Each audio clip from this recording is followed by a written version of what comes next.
usher, when he said the word usher, he didn't mean לגבי הלוסו? Ain't is again no. That's lahalos. Yes. Lahalos. Mizbeh. But if ain't is again no, you can come and do it. It's way up on Mizbeh. So the third. Lahal goes to the Yochanan and the Tanakama, the first time.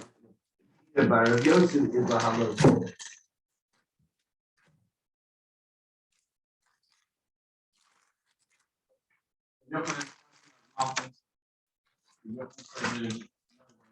My mouth is.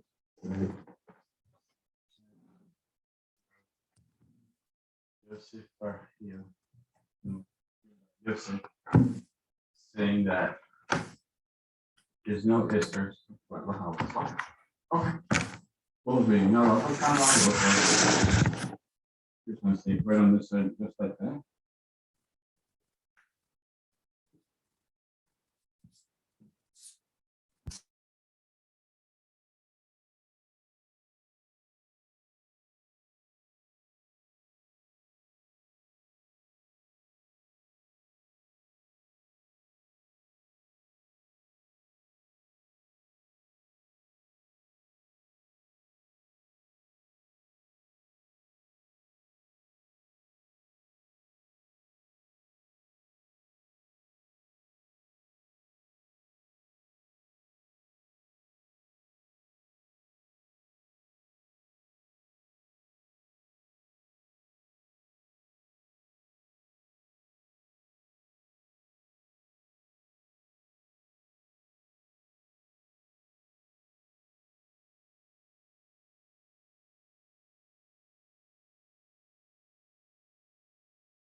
Rabbi Balsam, can you hear me? He's muted. Yaakov, can you hear me?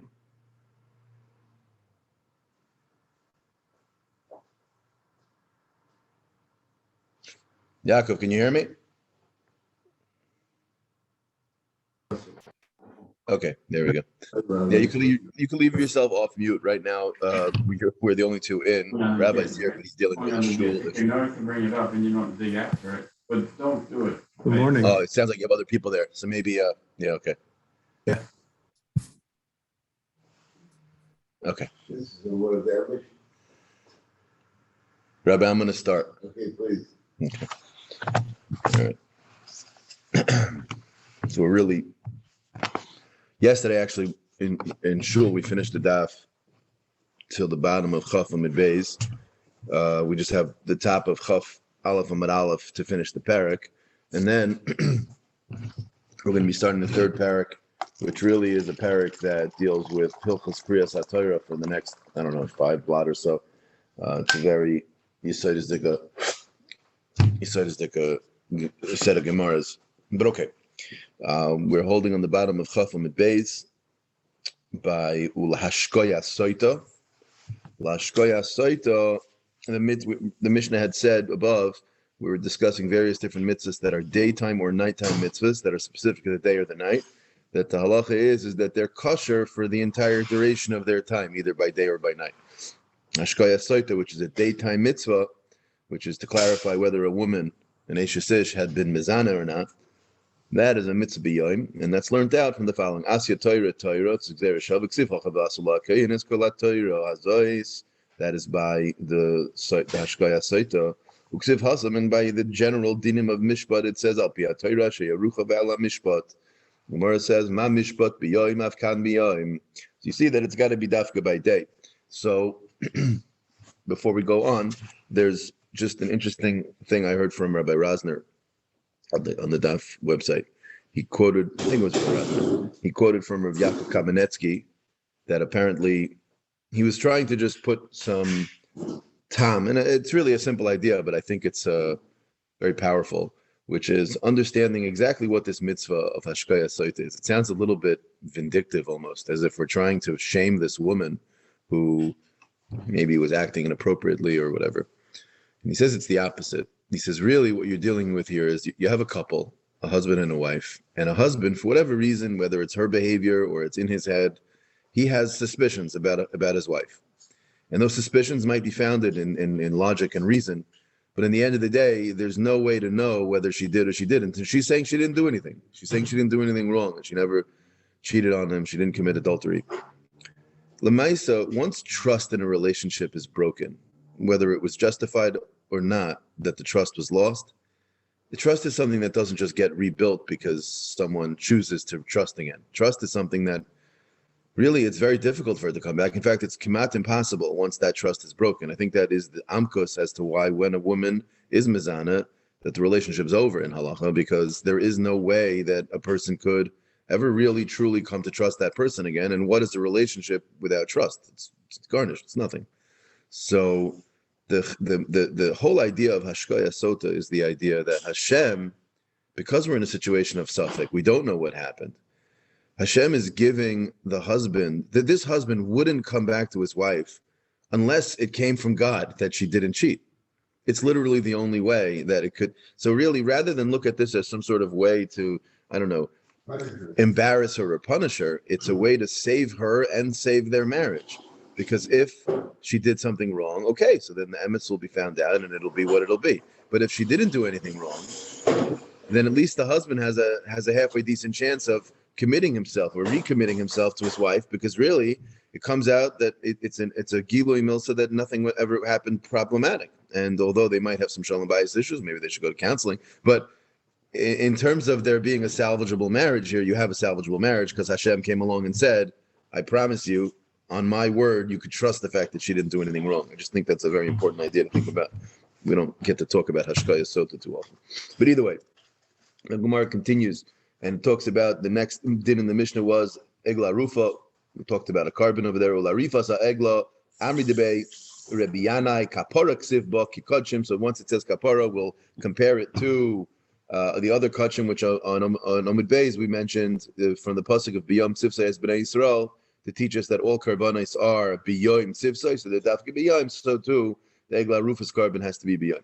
Ulataras Mitzayra, the complicated process of the birds and the hyssop and the double mikvah of the tahara process of a Mitzayra is a complicated process. But the bottom line is it says within that process, it says the Chsiv Zoisti Atayras HaMitzayra B'Yayim Tahara. So you see that the tahara is dafki b'yayim. Then it said in the Mishnah that started talking about the nighttime mitzvahs, and it started talking about Ketziras HaOmer. So Ketziras HaOmer is a mitzvah that, we count the Omer now. We don't have a Ketziras HaOmer because we don't have a Beis HaMikdash to bring the carbon Omer the following day. But back in the times of the Beis HaMikdash, the carbon Omer was brought on the second day of Pesach, which was Chalamayit. And the night before, meaning Motzei Yontiv, they would go out into the fields and they would cut the barley that they would then use to bring up the carbon Omer on the second day. And they would start the count then of 49 days till Shavuos. And the whole idea behind the mitzvah was I should say the whole idea, but one of the ideas behind the mitzvah is that since we understood the pasuk of Mimachar Shabbos, of when Shavuos is to be 49 days after the day after Pesach, and Shabbos there meant Pesach, but the Tzedukim, they understood it to mean from Sunday, and therefore it always has to be that the second day of Pesach is on a Sunday, right? So it's Mimachar Shabbos. So in order to be mitzi from that way of thinking, we made a big deal about Ketziras HaOmer by night, and it was like a big simcha. After Yontiv, we would get out, we'd cut all the barley, and we would do it b'simcha. So that was Dafke B'Layla. Now, what does it say over here? It says that that's kosher for the entire night, not only at the beginning of the night. The Amar Mar Ketzira Usefira B'Layla V'Hava'a B'Yayim, meaning Ketzira in the times of the Beis HaMikdash and Sfira even nowadays, that's Dafke B'Layla, not B'Yayim. And V'Hava, whereas the carbon Omer itself, that is Dafke B'Yayim. Now, that isn't the pasuk, but the Gemara is referencing a Gemara in, I believe, Menachos, that we learn out from Sukkim exactly how that the Sfira and the Ktsir is Balayla, and that it would be kosher Koil Halayla. We could talk a little bit about Sfira Saimer, but let's maybe cover some ground on the daf. It's an easy daf, but it's we're going to eventually talk about Hilchos Kriyas HaTorah also, which is very gishmak. So we'll see what we have time for. It said in the Mishnah that a person in the Beis HaMikdash, we would bring karbanos, and at night, if there were some fats that were left over, one can continue to bring them up on the mizbeach even at night, but not past the night. So the kosher kol halayla d'chsiv kol halayla ad haboker zeh haklal. So the Mishnah brought two general statements. One was Zehaklal of the Yom and Zehaklal of the night. Now, generally speaking, when it says Zehaklal, usually that includes something. Zehaklal is coming to tell me something that's not listed there. So ask the Gemara, Zehaklal lasuye mai. What is Zehaklal coming to teach me? Is lasuye sidur bezichin v'siluk bezichin. Now, what are the bezichin? So there's something called lechem hapanim. Every week, the lechem hapanim on Shabbos was removed and replaced.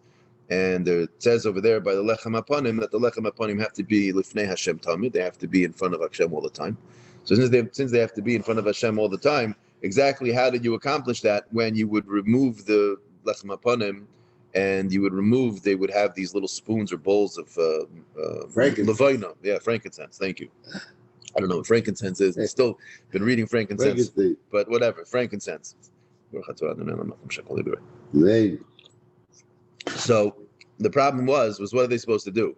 Meaning the Kayanim would eat the lechem hapanim on Shabbos, right? And so then that means they'd have to come into the Beis HaMikdash, come into the Kodesh, and they'd have to go onto the shulchan, take the lechem hapanim off, and eat them. But since there's a halacha that it needs to be covered the entire time, so there's different opinions. There's a Tanakama and Rabbi Yossi exactly how you took care of that. The Chachamim held that Tamid meant dafkid. Literally, you couldn't have a moment without the lechem hapanim covering the shulchan. So literally, you'd have 4 kaihanim come in to take 2 of them to take care of the lechem, and 2 of them to take care of these bezichin, these kalim. Bezichin here is lav dafka. It means the whole maisa of the lechem hapanim. And the Chachamim held that the 4 who came in to take off wouldn't take something off until the 4 who would be coming in to replace them were already there, and it would literally be like a drug deal, like they would switch it with their hands, like there would never be a moment where the shulchan wouldn't have it on top of it. And that's the sheet of the Chachamim. Whereas Rabbi Yossi held that the ones who are taking it off, as long as they're taking it off in the morning, and they're coming, the ones who are bringing it back before the day ends, so that the day starts with it covered and the day ends with it covered. That's called the kiyum of lifnei Hashem tamid. Why? Because it just means tamid that it doesn't. You don't go a whole day without it, and therefore that nighttime it's going to go a whole day like that. So the Gemara is saying that our Mishnah's kol zahaklal is coming to include that you could do it like Rabbi Yossi, meaning that it's kosher kol hayom, meaning that even though you haven't replaced the lechem hapanim and the kalim, the bezichen kalim filled with the levina, until the end of the day, it's still kosher. Let's read it inside. Zahaklal asuya mayla asuya siddur bezichen v'siluk bezichen. Uki Rabbi Yossi, the Tanya Rabbi Yossi, Omer siluk es hayishana shachris. He took the old ones off in the morning on Shabbos. V'siddur es hachadosha arvis. He brought the new ones back only at the end of the day. Arvis here is lavdavka mamish mariv. It means before it gets to become erev. Ein bekach klum. That's okay. Umani mekayim lifnei Hashem tamid. How are you going to be mekayim the pasuk that says that has to be with a continuity? So on that he says shaloi, and the gears are changed here. Shaloi yolin shulchan b'lei lechem. It just means it shouldn't go overnight without lechem. Meaning you make sure at the end of the day you put the lechem on to the table. Okay, so that's the zehaklal of the day. What's the zehaklal? So it's mashma. It's mashma that if your ner tamid goes out in your shul, you have like one day to fix it. Yeah, you would have to. Yeah, depending on when it goes out. Assuming we're working with the same musig of tmidius, although. I remember when I was going to speak by the last siyum when we put the ner tamid in, I was really trying to look stark to find a good, solid textual makar for the concept of ner tamid. Very, very difficult to find. Some want to say it's like related to the carbon tamid, but really it has. So it's the menorah. Menorah is what it has to do with, but then it becomes challenging then to understand the tmidius of it. Meaning, I'm saying that the idea of it needs to be on at every moment. I mean, that's clearly not the case. Right. But either way, so the Davish mitzvah belayla kasha kalalayla is a zehaklal in the Mishnah for the nighttime. So what's that coming to include? Lasuye mai, lasuye achilas psachim. It's coming to teach me the halacha that your carbon pesach can be eaten the entire night. Udelaik Rabbi Elazar ben Azariah, not like Rabbi Elazar ben Azariah that we quote in the Haggadah. The Tanya, meaning there's a machlek Rabbi Akiva and Rabbi Elazar ben Azariah, whether carbon pesach has to be stopped by chatzos or chatzos halayla, or you can go all the way until the morning. Now, if we hold like Rabbi Elazar ben Azariah says it goes till chatzos. The Tanya, ve'ochlo es habasar belayla hazeh. Rabbi Elazar ben Azariah, nemer kan belayla hazeh, v'nemer lahalam b'makas b'chayres v'avarti b'eretz mitzrayim belayla hazeh. Ma'lahala not chatzos. The pasuk is very clear that it says, well, actually it says ke chatzos, but it says chatzos in the pasuk. So to avkan ad chatzos. So therefore, that's the shit of Rabbi Elazar ben Azariah that it goes to chatzos. Rabbi Akiva, who says it goes all the way for the whole night, he'll hold that, and that's the pshat of our Mishnah. Our Mishnah is going to be going like Rabbi Akiva. In the Rishonim over here, they deal with. So who do we hold like? Meaning, it sounds from over here what we're saying is the zehaklal of our Mishnah would seem to say that the halach is like Rabbi Akiva, and in general the halach is like Rabbi Akiva b'chaveirah. So you would think the halach is like that, but we have three other mishnayos that seem to pass like Rabbi Elazar ben Azariah. So it seems to be it's a stira in mishnayos which way we go, and different Rishonim have different understanding of what to do. Now you would think until we have the base of English back, what's the nafkamina? We don't have a carbon pesach, but since the mitzvah of matzah is deraisa nowadays, or the afikaiman, which is a kiyum of carbon pesach, so it would maybe come out that you might say that if you hold like Rabbi Elazar ben Azariah that it goes only until chatzos, that you'd have to literally eat the matzah before chatzos. Whereas if you hold like Rabbi Akiva, it goes later, and in which case then it could be chaps and nafkamina. So different Rishonim go back and forth. There's a very interesting. I want to not annoy the Yehuda. Maybe it's Avnei Nezer, I think, who has a Claire. What the famous is? He has a famous shita that holds it. What if you're running really late on the night of Pesach? And tonight, famous tonight. Yeah, he makes it famous tonight. What is it tonight? Yeah, so I'll explain it in a second. If I have it in my head, clear. Yeah. So basically, he says that since it comes out, it's not clear what the halacha is, and he works with an assumption. He works with the assumption that this idea that at the end of the night we say a person shouldn't be toyim anything after the afikomen, he just means until the shiur of when you can eat the afikomen. Meaning, he's working under the assumption, which I don't know if it's necessarily something that I have heard besides him, but he basically says as follows: after I eat the afikomen, you're not supposed to eat anything else, right? Everyone knows this. But he says that's only up until the point where you can't eat the afikomen anymore. Meaning once chatzos passed, let's say you hold like Rabbi Elazar ben Azariah, now you can eat whatever you want. It just means that we want it to be that for the entire duration of the time when you could have the Carbon Pesach, you shouldn't be eating anything beyond the Carbon Pesach after it. But once this Zman for the Carbon Pesach passes, then you could eat whatever you want. You can. So that means, theoretically speaking, on that side, if you finish your Seder and it's for whatever reason it's Chatzos, you're still up, and you want to have a cup of coffee, or you want to sit down and have something to eat, it sounds like it would be fine. So working with that assumption, he says, if someone were to be running late on the night of Pesach, first Seder, and really second Seder and Chatzos, but whatever. So a person's running late, and he now needs to figure out, I want to get the whole Seder done, but I want to make sure that I do it before the Zman of Achilas Afikaimen. So he says, what a person should sit down and do is he should sit down, wash, make Kiddush, but wash, have the matzah before Chatzos, and have in mind the following tonight. He says, if the halacha is like Rav Elazar ben Azariah, then I want to be yotze my mitzvah matzah right now, so that I can be yotze the mitzvah before Chatzos. Then don't eat anything until Chatzos. Wait until after Chatzos, and then start the Seder from the beginning. Go through the whole normal process of the Seder. And now, when you get to the matzah and the afikomen later, you have the t'nai of, if the halacha is like Rabbi Akiva, I want to be yotze with it now. And that'll mean that what I did before wasn't the mitzvah. So that you accomplish both. But it only works because he's saying after the afikomen, you'd still be allowed to eat as long as the shiur passes. If you hold on like that, then the whole thing falls apart. But either way, that's his sheet. It's a very interesting sheet. He says that after the afikomen, it's like tomorrow morning. He's probably viewing it that way. It's no different. It could be, yeah. I mean, at least as it pertains to the mitzvah sayyim, yeah. Right. I don't think he would say that you're already going to start that on Shabbos, but yeah. Right. He's in a room with other people, so he's muting it as he talks. Okay, so Hadran Alech Hakoire Lemafreya. We will come back to you in Mitzvah Hashem very soon. Amen. Okay, starting the third parak. The parak does start talking about Megillah briefly, and then immediately segues into Hilchos Kriyas HaTorah, and we'll stay talking about Kriyas HaTorah Kimat for the whole parak. But we'll go through it. Very Gishmak Sugis, a lot of fun.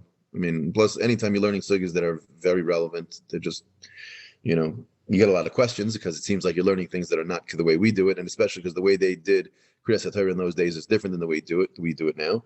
I wouldn't even call it a hakdama, just a couple of important points to think about.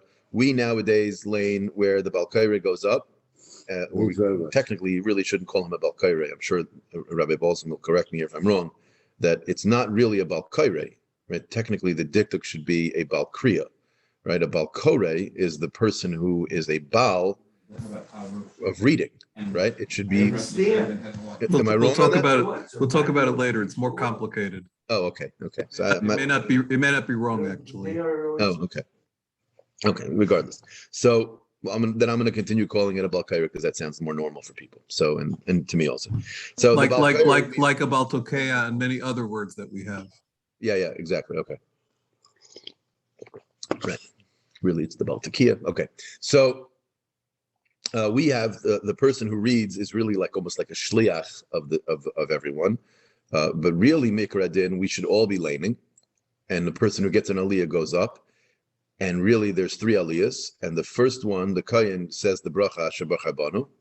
And the Yisrael, when he finishes, says Asher Nasan Lana Teras Emetz. And the guy in the middle, the Levi, doesn't say a bracha at the beginning or the end. And each one of us is supposed to be laning. And while we're laning, as we go pasuk by pasuk, there's supposed to be a maturgam on there to help explain to people what's going on in the psukim. So I read a pasuk, stop, the maturgaman explains the pasuk. Maybe he's saying over the unkelus or whatever it is. And that's how you're supposed to go through Kriyas HaTorah. We obviously don't do it nowadays. In fact, in the times of the Gemara already, they weren't doing that, as we'll see. So I just wanted to sort of set the stage for how we're going to be reading the Mishnah. We'll see things here that should, to the uninitiated, pop out as strange, but we'll see exactly how it changed. So says the Mishnah, HaKoires HaMegillah Oimid V'Yoshev. So here it's not V'Yoshev, it's O Yoshev, right? So it's the way to read the Mishnah here is that HaKoires HaMegillah, a person can read the Megillah standing or sitting, which is a chiddush, really, if you think about it. The minhag ha'olam certainly is to do it standing. There's a girsa change that some of Rishonim have here. They have it as HaKoires HaMegillah Oimid V'Yoshev Yatsa, meaning that it only is telling us a halacha b'di'eved, but really l'chatchila you should stand. So that's a machlekes harishonim, and I do believe in halacha it comes out that meikra din you could stand when you do the Megillah. It's just that the minig is not to stand. Ideally, you should not to sit. Sorry, you should stand the entire time. And the Rishonim speak out also that the bracha seems to be that everyone's maskim that even if you were to say you could sit for the Megillah, the brachas need to be standing. It'll come out a little interesting. No, we'll mention it when we get to it. Okay, so kara echad, karu ashnaim. We immediately start jumping to Hilchos Kriyas HaTorah. If let's say a person's reading Kriyas HaTorah, sorry, Megillah still Megillah. Yes, still Megillah. Kara echad karu ashnaim. Let's say you have one person reading, or even two people reading. The chiddush here is two people. Yatsu, you're yotze the mitzvah, even though two people are reading. And normally we would say there's halacha of trei kali lo mishnami that you can't hear. Time? Same time. Now, normally when you're talking about Hilchos Kriyas HaTorah, we'll see that that's not true. But what we're saying over here by Megillah, you are yotze, and we'll see in the Gemara exactly why. It has something to do with the focus one has when they're listening to the Megillah, because it's a relatively infrequent thing versus Kriyas HaTorah, which is very common, and therefore a person isn't going to be hearing it. So this is a halacha called Trei Koli Lo Mishnami. It's a very enjoyable lumdish discussion of what exactly the lumdis in Trei Koli Lo Mishnami is. Is it the pshat that when two voices are there, it's like I hear nothing? Is it like Trei Koli Lo Mishnami? It means I hear both, and that's not good. And you can imagine how you can come up with scenarios. You can contort yourself into shilas exactly when one would apply, when one wouldn't apply. This Trei Koli Lo Mishnami work for, let's say, Kol Isha. Let's say you have a choir singing. So does that already become maybe a little bit more lenient, because technically I'm not really hearing a kol of any one Isha. Maybe it's just a bunch of them.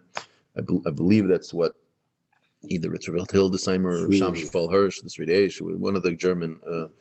They used to be matir a little bit that, but okay, fine. Mokim shenagu levarich yivarich ushelo levarich lo yivarich. This is referring to the bracha achroino haravras rivenu, not the brachas beforehand. That there's some places where the minhag was to say the bracha at the end, and some places the minhag was not to. So whichever your minhag is, that's what you do. Now Kriyas HaTorah. B'sheni ubechamishi on Mondays and Thursdays, b'Shabbos b'mincha, and on Shabbos mincha, which is when we lane, right? B'sheni b'chamishi is Takanas Ezra. Shabbos is Takanas Moshe Rabbeinu. Koyrin shleisha. You read 3 aliyas. Ein poichse mehen ve'ein meisifin alein. You can't do less than 3, can't do more than 3. Ve'ein maftirin benovi. However, you do not only are you not meisif by adding aliyas and elongating the laning, you also don't add to haftarah. Rashi speaks out over here. Ve'ein meisifin alein. He says shelo yikshel et tzibur. It's a tircha de tzibura issue. Mipnei shehen yemei malacha. And Shabbos b'mincha, even though it's yemei malacha, samach l'chashechahu. It's towards the end of the day. Sharei kol hayoim hayu regilin lidreish. People were sitting and learning tag nacht on Shabbos. And so since they were learning all day, they didn't want to be matriach to tzibur to have to stick around in shul even longer than they were spending the whole day there, so that they would try to race through mincha a little bit to only have 3 aliyahs and no haftarah. Whereas on Shabbos, when you don't have that argument, so on Shabbos, and maybe we'll see Yontif and V'chulu other days where we have more aliyahs, maybe you are allowed to do a haisafis, and then we have a din of a haftarah because there's no argument not. Continues the Mishnah, HaPesach v'hachaysim b'Torah, the person who starts laning and the person who ends laning mivarach lefaneha ula achreha makes a bracha in the front and in the back, meaning, like I explained before, the Mishnah is referring to the Kayin says Asher B'Chabanu and the Yisrael says Asher Nasalanu Teres Emes. V'Roshei Chadashim v'Vechol Shel Mayid, on those 2 days Kayin Arba we have 4 aliyahs in Poichsen Mehen Ve'ein Meisifin Alein, no more no less. The Ein Maftirin Benavi, and here the argument's a little bit different, is that even though technically speaking those days are usher full malacha, there are still some malachas that are mutter, therefore people still may be going to work, and if they're going to work, for those people it is still a tirch de tzibura, so we don't add any aliyahs in and we don't do any haftarahs. And so too over there the halacha is that the Kayan and the Yisrael are the only ones saying the first and last bracha respectively. Zehaklau kol sheyesh boy musaf, any day that has musaf ve'eno yomtiv, which for this Mishnah's purpose is referring to Chol HaMoed and Rosh Chodesh, even though technically those are 2 days of Yom Tov in a certain sense, but in the sense of it's a melacha, they're not the same thing as a regular Yom Tov. There the halach is Kairin Arba. B'Yom Tov Chamisha, Yom Tov is 5. B'Yom Kippurim Shisha, B'Shabbos Shiva. So these are the numbers of each one of these. And the understanding is that the aliyahs that they're given, it seems there's a little bit of a mal in the Kodesh over here, which is an interesting thing because Yom Kippur would be 6, and then Shabbos would be 7. The Shita Rabbi Akiva, I think, is that he's mahapechet. He says that Yom Kippur is 7 and Shabbos is 6. We obviously don't pass like that. Either way, on all of these days, ein poichsin mehen aval moisifin alein. Meaning, obviously, it's not referring to Chol HaMoed and Rosh Chodesh, which was already explicitly stated in the Mishnah, and we know for sure it's referring to Shabbos. The last one, the shaila is it also true for Yom Tov and Yom Kippur? This is a shaila of the Rishonim, big machlekes hapaiskim. I do believe we paskin that you are allowed to make Menkoi Safas on Yom Tov and on Yom Kippur. And again, the reason will be because it applies. What's the whole? If you learn like Rashi that it's all about a tircha de tzibura, what's the tircha de tzibura on Yom Kippur or on Yom Tov? But then there's another argument that they say that maybe there's a different tircha de tzibura. That the tircha de tzibura on Yom Tov might be, well, women have to go home, men have to go home to prepare their suda, shech their animals to go have lunch. And on Yom Kippur, it's not easy to sit in shul the whole day and fast. And if you're going to make people sit and listen to longer laning, which is to me a big raya, if you hold like that, to have a break on Yom Kippur. Otherwise, if you don't have a break, then what's the raya, right? I mean, either way, maftirim benavi, and the halach is on those days you have a haftarah. And from here, it's mashma that it would be going on all three of them, because clearly we do have a haftarah on Yom Tov and on Yom Kippur and on Shabbos. And like all the other days that we discussed, the Kayin says the first bracha and the Yisrael says the second bracha. Okay, Zok the Mishnah. Tana. The Brisa says, Masha ein ken b'Torah. Meaning we're going back on the din of Amida v'Yeshiva, that you could do it sitting by Megilla, but by Kriyas HaTorah you can't. That has to be standing. Minani merely, where do you know such a halacha? Now it's interesting over here. When we say Masha ein ken b'Torah, this is also discussed in the Paiskim. Depending upon how you learn that shot in the first line of the Mishnah, the first line of the Mishnah was either saying, like Rashi, or like the Girsa, the way we have it, is it saying lichatchila you could do it, right? And certainly b'diavad. In which case then maybe what the Gemara here means, Masha ein ken b'Torah, just means lichatchila you shouldn't, but b'diavad you could. That's one way to read the Gemara. Or if you learn like the other Rishonim, that the Mishnah is only stating a halacha b'diavad, lechatchila not. So then really what we're saying over here is that afilu b'diavad not. So you can see how, depending upon how you learn by Megillah, this diuk that the Gemara is trying to make now by Kriyas HaTorah will happen afkamina about what happens if a person's laning while he's sitting. Again, this is not very practical. Most shuls nowadays wouldn't have this as an issue, but just to understand the halacha. Either way, continues the Gemara. What's the makar for the halacha? Minoni merely. Amar Rabavahu Damar Krod. Pasuk says, "V'ata poi omed imadi." Hashem Kiviyachal speaking and saying, "You shall stand alongside me." Right? He's speaking to Moshe Rabbeinu, and he's saying, "V'ata poi omed imadi ve'adabra elech," and I'll speak to you as kol hamitzvah ve'achukim ve'mishpatim. Right? Which is an unbelievable thing. Hashem saying to Moshe Rabbeinu, "I'm going to teach you the whole Torah here. Stand next to me." V'amar Rebavo ilmole mikra kosav efshal amra. If had not the Torah said this, there's no way we would have ever said the phrase that Hashem's Kiviyachal says he's going to stand. Kiviyachal af HaKadosh Baruch Hu be'amida. Meaning the idea, of course, is that Hashem is basically saying that when you're standing and saying the Kriyas HaTorah, Kiviyachal, I'm literally standing alongside you, which is a paladic thing. Once we're discussing standing and sitting, how do we know that a Rebbe shouldn't teach from a... We once had a situation in Woodmere that the only bakara was somebody in a wheelchair. We allowed it. You're supposed to do, yeah. At least according to the... So like what you're saying would be is... According to the Rishonim that learned that... So according to the way the gears that we have, that would work. According to the gears the way we have, we're saying... I didn't know this. No, I'm saying, but you just figured, hey, good, yeah. I figured nobody else like that. I figured there's got to be some hector someplace where letting the guy who's in a wheelchair. That's the, yeah. Maybe some of the guys who could stand it, don't stand. Yeah, Hilchos Rabbi 101, right? But me'umah doesn't mean if he can't stand. Right, I just said that. If it's possible, right? Right. Right. That's what we're saying. I'm not sure, but that's what I thought. I mean, like Shmona Esrei, you have to do me'umah, but someone in a wheelchair does it sitting. Right. Or certainly if a person's in a shas atchak, whatever, let's say you're on an airplane or something like that, where let's say there's a big chal Hashem, or maybe there's a big issue with standing up. Many posts can say even if you could stand up, you shouldn't stand up. You can do it in your seat. Sometimes if you're driving somewhere and for whatever reason it would be too dangerous to stop over and pull over. For sure Megilla would make up. For sure Megilla would make up with the evidence. Okay. Continues the Gemara. So minayin l'rav shelo yoshev al gabi amita v'yishana l'talmida al gabi karka. How do we know that the halach is a rav, right? Wow. Shouldn't sitting, and he should teach his students on the floor, right? Shenemar ve'ata poi amadimadi. So you see that it needs to be on the same madrega. Meaning the point over here is a rav shouldn't get up on some higher level and teach down to his children, his students. Now, obviously, that's true and not true. We know we talk about that they would learn at Offer Aglehem, they would sit down at the feet of their Rebbe. So I don't think that's what it means. I think what it means here is literally almost like the way a judge has like a higher seat. That's really like the way like a professor in a university. In fact, in university, it's the other way around. They're usually down on the bottom, and then it's sort of like stadium seating. So that would maybe be the opposite. But either way, one shouldn't do that. Tana Rabban. From Moshe Rabbeinu until Rabban Gamliel, they would only learn Torah standing. A certain type of sickness came to the world, meaning we became weak. And they would start to learn Torah while sitting. And it's like the Mishnah says, that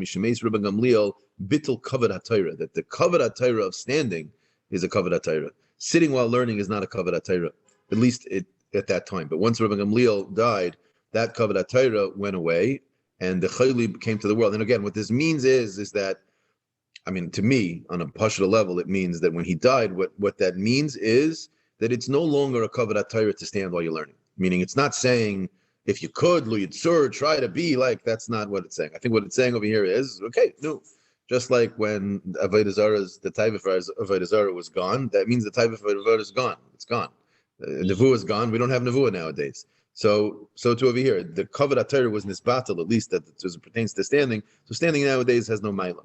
In fact, it's similar. It's similar. People say that in Europe, it was common, like not rare, but common that people stand up 24 hours on Yom Kippur. They wouldn't sit down. They wouldn't go to sleep. They wouldn't sit down on Yom Kippur. And now I don't think you could even do that, much less it being common.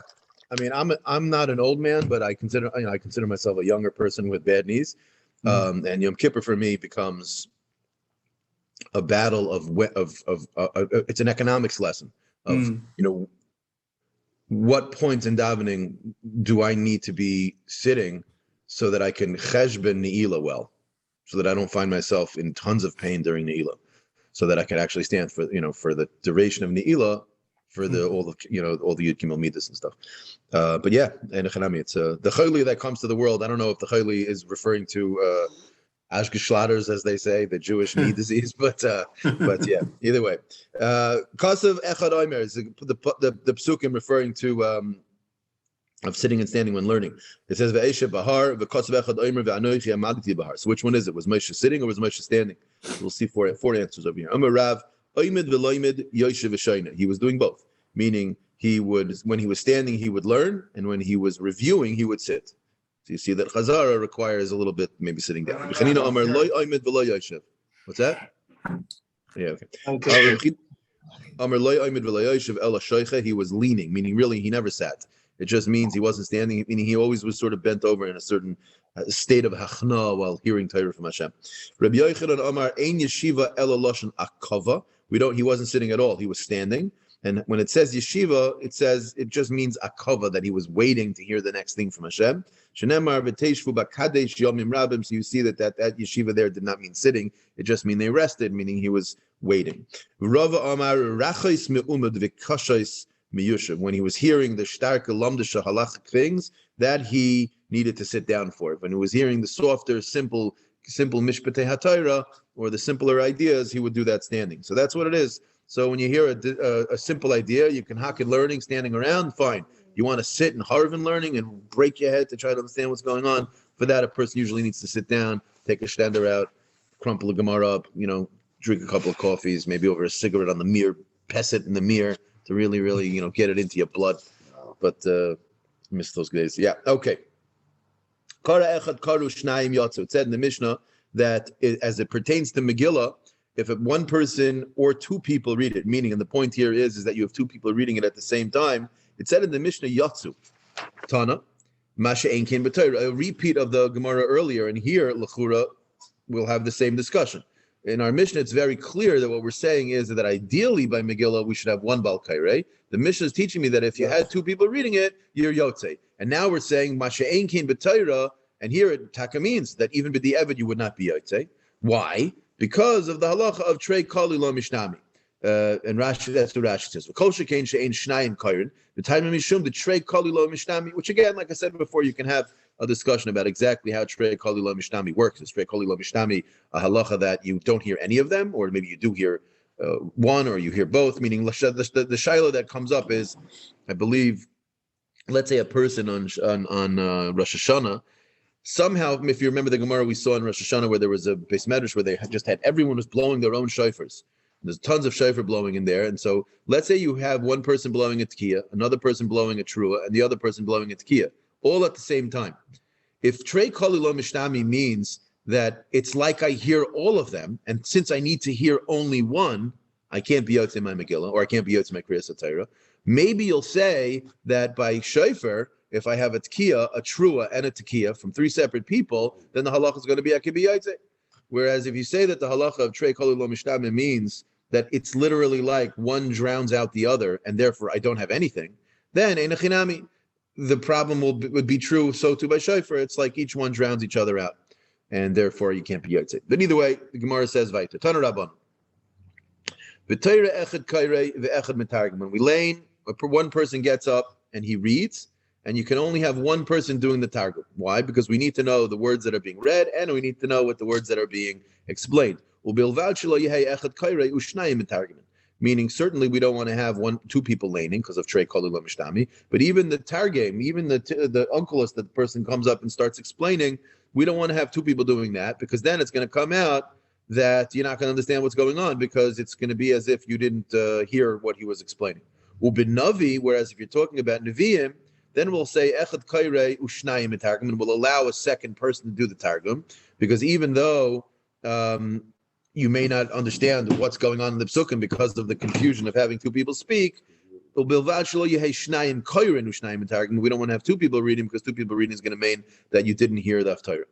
Megillah, there we'll say afilo asara kairin. You can even have 10 reading, and they take the gears out here of Yasara Metargamin. So you can even have 10 people saying Hallel, 10 people reading the Megillah, and what about Trei Koli Lo Mishnami?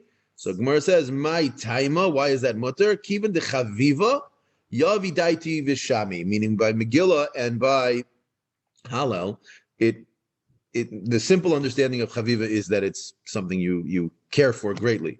But that becomes a little bit difficult, because we're contrasting that to Sefer Torah. I mean, really, to say that Torah is not chaviva, that doesn't make any sense. So the Rishonim speak out that chaviva here just means that since it's infrequently done, it's a rare occurrence throughout the year. Therefore, when Megillah time rolls around or Hallel time rolls around, it's so infrequent that a person's going to spend more focus on it, and therefore will be able to sort of pick out the sound that he wants to hear, and will be yotzei. And regular singing?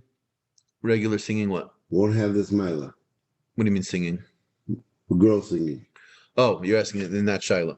Right. So it depends. I guess if we're saying that it's about frequency, it could be if you're sitting by a lot of Shabbos tables and all the time you're hearing women speak, it could be then it could be that you won't hear it. But you're right. If it's relatively infrequent, then it could be that whether you want to or not, you'll end up hearing it, which could be a problem. Or it could be the svara really over there is that if you have the sort of trei koli lo mishnami is of chaviva is you're going to have intent to listen.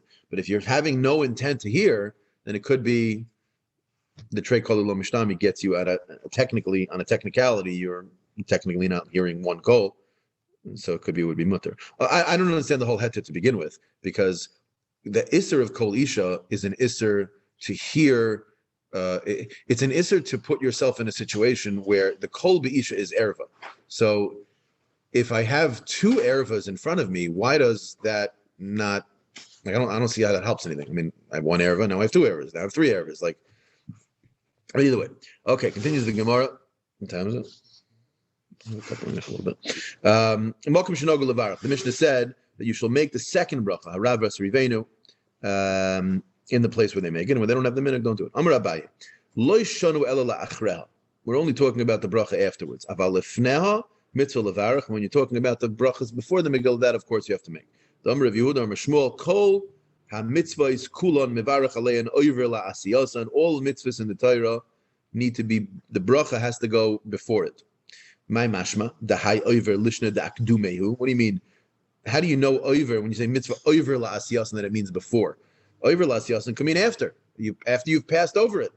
How do you know it means before? The pasuk says, "Vayaratz achi ma'atz derech hakikar." Achi ma'atz ran the way of the kikar, the plain. V'yavor es hakushi, and he passed the kushi. So you see that he was in front of him, and then he passed him. He's behind him now. So you see that you're starting beforehand. So therefore, it means before. Abaye Omar Mehacha. Abaye says it comes from here. The pasuk says, "V'hu avar lifneihem." So you see, he was lifneihem, and he was Avar, and now he's not lifneim, he's achreim. V'iba yasema mehacha v'yavar malkom lifneim v'Hashem berosham, that the king passed from before them and Hashem was in the front. So what do you see? You see that it means beforehand. Before we go weiter, just very quickly. So what do we mean when we say the idea of that you make a bracha over lasiyasan? What is the understanding of exactly what over lasiyasan means? Does over lasiyasan mean that it literally means I need to make the bracha before the mitzvah? Meaning, what would be the halacha if I forgot? I forgot to make the bracha, and now I want to make the bracha afterwards. So can I make the bracha or not? Meaning, yeah, okay, ideally one should make it beforehand, Mazel tov. But let's say I forgot. B'dikas chametz. I'm supposed to make a bracha, b'dikas chametz. I'm checking the house. I finished my b'dikas chametz, and now I want to know, can I still make the bracha? So what's the halacha? It's a machlekes rishayin. So there's a shita of the Rambam, Taisvis, basically almost all rishayinim, they hold that the halacha is that no, the mitzvah of making a bracha before a mitzvah, birchas mitzvah, has to be before the mitzvah. And therefore, once the mitzvah is done, you can't do it. The Rambam basically brings all of these halachas. He says, if a person has a shchita, make a bracha on the shchita. Once the shchita is done, you can't make the bracha anymore. In the middle of it. So Kisui Adam is another example he brings. Once you cover the blood, it's done. You're done. He says, what about if you're still in the middle of the mitzvah? He says, then yeah, ideally you should do it before the mitzvah. And maybe that's the lashon of oiver lasiyasan is coming to tell us that it doesn't have to be dafka before, but oiver lasiyasan means ideally do it before, but you can even do it during oiver lasiyasan. So therefore, he says also, the halacha would be that if you're in the middle of the bedika, then you could make the bracha. But in a chanami, once the bedika is over, not. There's one exception the Rambam tells us. One exception, a little bit of a trivia question, really. What is the one mitzvah that even though you're not supposed to make a bracha after you finish the mitzvah, that you do make the bracha, and it's a birchas mitzvah? Halakas neiros on Shabbos. The ladies. It's a good one. Okay, so that could be, but that really means that the mitzvah isn't so much to be mad, like the mitzvah is to accept Shabbos. Agada. Kevin, someone joined me here in the room who wanted to hear you. I'm just for what you said, Netilas Yadayim. Netilas Yadayim is a good example also because you technically make the bracha after you wash, but there the poskim speak out that what one's supposed to do is they're supposed to make the bracha before they dry their hands to somehow be mekayim the shita of the Rambam and the other Rishonim. The Rishonim that are cholik on most of the Rishonim is the Or Zarua. The Or Zarua holds that the mitzvah or the concept of making a bracha over lasiyasan, I don't know if he wants to be on the internet. I don't know if he wants to be, you have to be careful there. He's modest. He's modest. He said we could leave him uncameraed. There we go. Yeah, I got to get a waiver signed. Yeah. So, so the concept of making a bracha over lasiyasan, according to the Or Zarua, just means at some point you have to make the bracha. Really, it doesn't mean that, we don't paskin that it means it has to be dafka before. Meaning he holds if a person, ideally one should make a brachas shchita beforehand, but after the shchita is over, I can still make the bracha. So what's the one exception the Rambam tells us? The one exception the Rambam tells us is gerus. So you have a guy, he obviously can make a bracha of asher kedishanu b'mitzvos v'tzivanu, so he has to go in the mikvah, comes out, obviously he's already had a Mila, and now he says, maybe we'll use the same svara before he dries off, right? Before he dries himself off, maybe he's like the hands that we did before we wash bread, and that's maybe called over last year, the other shitas are Rishonim. The shaila is the Ramah. The Ramah, there's a steer in Ramah. The Ramah paskins by bedikas chametz. Once a person's finishes checking for chametz, the halacha is he can't make the bracha anymore. However, the Ramah says that if you have a situation where you shecht an animal, and when you shecht there was a reisa in the treifus of the animal, so you're not sure if the animal's a treif or not. So therefore, when you shecht it, you shouldn't make the bracha because it could be it's a suffix that it's going to be a bracha levatala. So therefore, afterwards you can go ahead. He says afterwards you can go ahead and make a bracha after the shchita. So the Ramah seems to be paskening. Good morning. Either in one place like B'dikas Chametz, he's paskening like the Rambam, whereas it seems he's passing like the Or Zarua later. So this is something that the Achronim go about to try to answer. How do you explain the Shitas of the Ramah? Is the Ramah passing like the Or Zarua, which is how Rabbi Akiva learns? Or is he learning that no, he passes like the Rambam, and they each come up with a different lumdus? He says Shchita, the reason why it's different is that's no different than like the Rambam says by Geirus. Just like a ger is a guy, he can't make the bracha. When you can't make the bracha beforehand, then over la'asiyasan is the first moment you can, which is sometimes going to be after you finish doing the mitzvah. But ein echanami, if you could have made the bracha beforehand, then the halacha is you should, and if you didn't, then you can't make it afterwards. That's how some of the achronim explain it. Either way, you can, like I said, these couple of gemaras here are minchas chinuch gold mines. You can sort of just go through these gemaras with a lot of gishmak, and you don't have to know much. You really could just like read the gemara and just start clearing shilas. It's like perfect for Bali Tshuva. It's fantastic. Either way, zakti gemara weiter. Lefaneha ma'im mevarach. What's the bracha before the mitzvah of Megillah? Rav Sheshes mikatarzia ikla lekamid Ravashi. Ubrich manach. Mem is referring to Mikra Megillah. Nun is referring to Shas Anisim Lavaisenu, and Ches is referring to Shechianu. Those are the three brachas you make. And it's mashma from the Gemara over here that the fact that the Gemara is not going to tell us this is true dafke by day and not by night. And in the times of the Gemara, they for Zichar already were laning at night. No matter which shita in the poskim you go with, who says that by night maybe there were some shitas who hold that was a takana of much later. By the times of the Gemara, that takana would have been in place, and the Gemara does not seem to make a chiluk, a distinction between mentioning shechianu by day or by night. So someone to bring a raya from here to the shitas of the Rishonim that say that even shechianu by day. So what does he say? So brich manach in the morning beforehand. What's the bracha afterwards? Baruch atah Hashem Elokeinu melech ha'olam. Haravis rivenu adanas dinenu anoikim esnik masenu v'anifra lanu mitzarenu v'hamishal mikimul l'chol livei nafshenu. And what do you finish off the bracha with? Baruch atah Hashem anifra l'Yisrael mikol tzareim.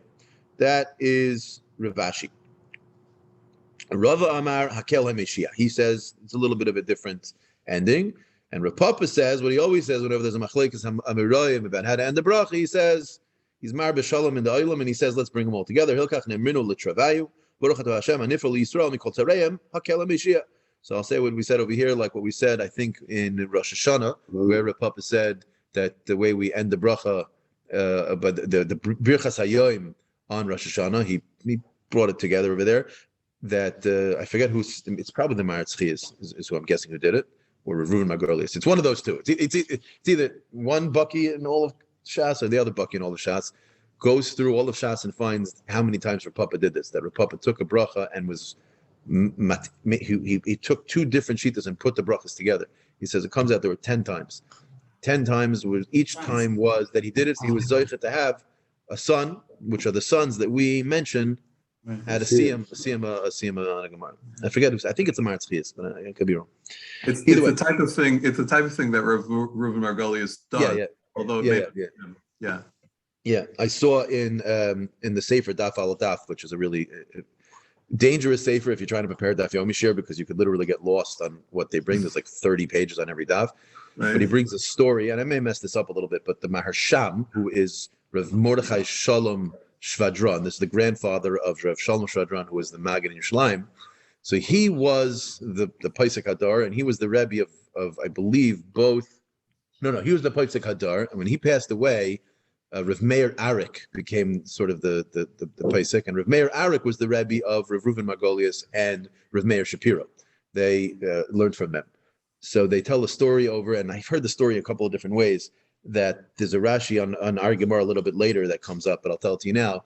That someone came to, I believe it was the Maharsham, and said, they were telling the story just to show how chashuv the Balabatim were then. A Balabas came into the Maharsham and asked him, I'm trying to remember a Rashi, and I can't remember where the Rashi is. That Rashi brings that there's a halacha, I think this, there's a halacha that it really comes from earlier in the daf, what I mentioned before, about the halacha of a kohen is the one who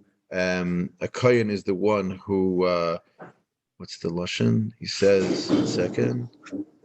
That we'll see later on. We're going to learn from the fact that in the Lishchas Hagazis, where they kept all the treasury of the Machzis Shekel, that they would the kohen would be the one to go in and take the baskets out to then use that to buy the the animals for the karbanis tzibur.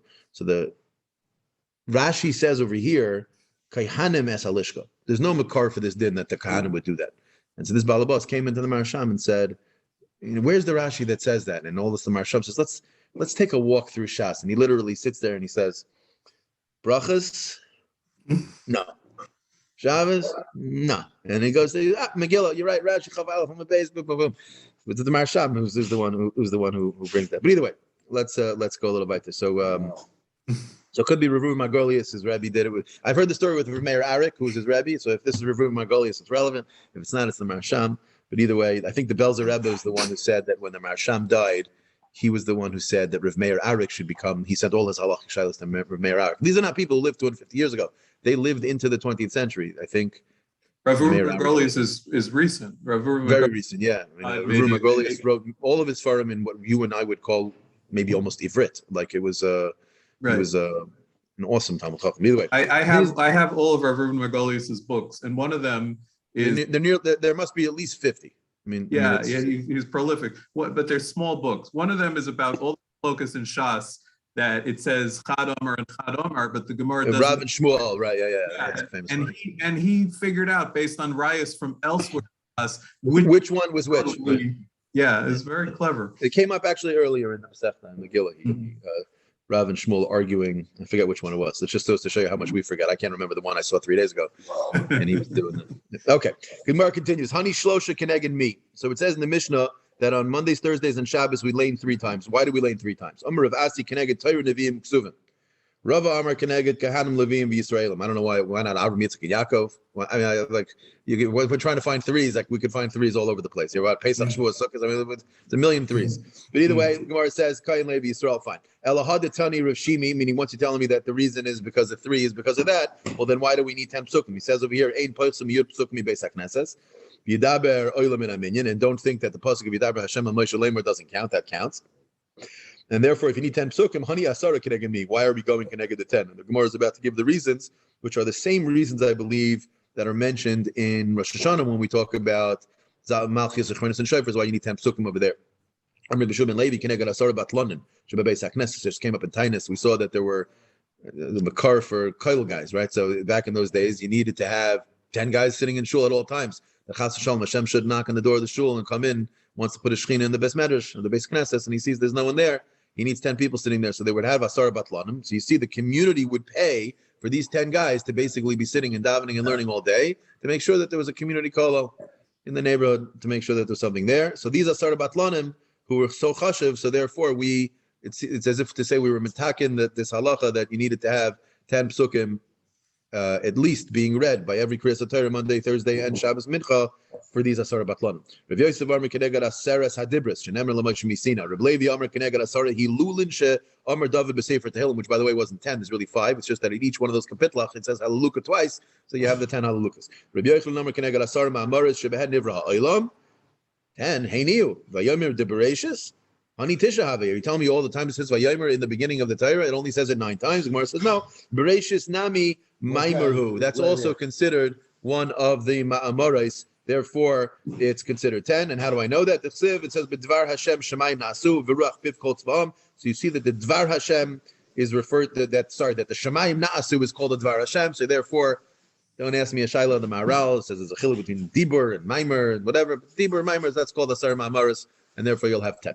Continues the Gemara, Amarava, Rishon Shekara Dalim Meshubah. So if this, what we're basically saying over here is if you have to read 10, so that means this is a little bit like the 4 wives of Yaakov, right? So everyone, why we call Yehuda, because once she had a 4th child, she realized she's going to get a little bit more than everyone's going to get. So who's getting the 4th aliyah, the 4th pasuk? So Zok there, Rishon Shekara Dalim Meshubach. If the first one says, if he gets 4 psukim, he's Meshubach. Sheni Shekara Dalim Meshubach, Shlisha Shekara Dalim Meshubach. So it's as if to say that, and Rashi actually says over here that, and if it turns out that it's a 12 pasuk cheshbon, then they all get meshubach. There's a shot, meaning basically what it's saying over here is it's a chashva thing to get an aliyah, it's a chashva thing to go up and read. Now it says the Gemara says Rishon Shekar Dal Meshubach, that's not like we say, meaning we're going to say that the kayin is chashav. Why is the kayin chashav? Because like we learned by Shkolim, what does it say? The Mishnah says B'sholosh kupei shel sholosh soyin shebohen tarmin es alishcha. Right, so this is talking about what they would do is they would collect the machzah shekel, they put them into baskets, they'd go into 3 baskets. Right, so you write on the baskets v'hayakosav alei and aleph beis and gib. So and what we would do is, why would they do that? Leida ezamehen nitram in rishon. We would want to know which ones came in early, so we would put them in the aleph, and then we put those in the base. Why was that important? Lahakri men rishon shemitzvah b'rishon, because there's a mitzvah to use the machzah shekel that came in early. So you see, we're machshiv the rishon, meaning in the if the machzah shekel was being late, because the ones that you're scooping at the end of the chamber are the ones that were there last. right. It's like Yaakov and Esav in the 2. Yeah, and Hanami. That's why they had to identify it. Otherwise, because that's what would happen. Let's be honest. My wife, she buys stuff, she puts it in the pantry. I always grab the first thing that's there, which is always the newest stuff, and so we end up throwing off all the expired stuff. Right? The one in the middle is chashuv. Why? The Tanya, the Brisa says, El mul pnei haminayra yo'iru, that the candles would all sort of go towards the pnei haminayra, which means what? Melamed shemitzadet pneim klapi ner ma'aravi. The ner ma'aravi was in the middle, and all of them went to the middle. So what do you see? That it's chashuv in the middle. The ner ma'aravi klapi shchina. V'am Rabbi Yochanan mikan shem tzoy mishubach. Ve'achroin shekara arba mishubach mishum ma'alim b'kodesh v'lo meridin. Fine. Rapapa ikla lebei kinishti. He went to a shul, the Abi Gaivar, in the city of Abi Gaivar, or a person called Abi Gaivar, I'm not sure. The Kara Rishain Arba Veshavche Rapapa. He read the first guy read Arba, and Rapapa was Mishabeach. And again, the whole concept over here is a little bit difficult to understand. What are we really saying here? What's the nafkamina of saying that there's a Shavach over here?